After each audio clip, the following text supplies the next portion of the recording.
ibinigay ang buong sarili. Ngunit bakit sa bawat hakbang tadhana'y tila kalaban ko lagi? Nagmamahal ng walang kapalit, buong tapat, paulit-ulit. Ngunit sa bawat yakap na inaasam, may kabiguan ng kapalit. Ako ang naghahanap buhay sa pagod kong buong maghapon. Ako pa rin ang mag-aahon pagdating ko sa aming bahay. Ako ang magluluto ng hapunan, maghuhugas ng pinagkainan, maglalaba, maglilinis, sa pag-asang ako'y mapapansin. May natitira pa ba para sa akin? Kahit munting pag-asa lamang, o ubos na ba ang dapat ibigay sa pusong pagod ng magmahal? Makakapaghintay pa ba ako? Magbabago ka pa kaya? O kailangan ko nang bitawan ang pag-ibig na di na para sa akin?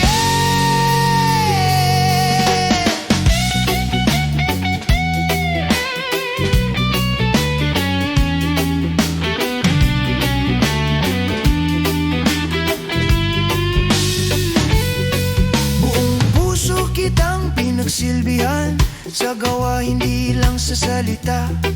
Ngunit tila bulag ka sa sakripisyo na araw-araw kong ginagawa. Hanggang isang araw, bigla ka na lang tumalikod ng walang paalam.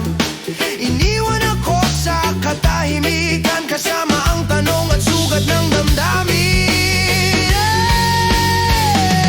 May natitira pa ba para sa akin sa mundong paulit-ulit akong sinusubok? Hanggang kailan ko hahawakan ng pag-asang ako'y babalikan? Makakapaghintay pa ba ako? Magbabago ka pa kaya? O kailangan ko nang bitawan ang pag-ibig na ako'y sinasaktan na? Kung ang pagmamahal ay dapat masaya, bakit luha ang aking kasama?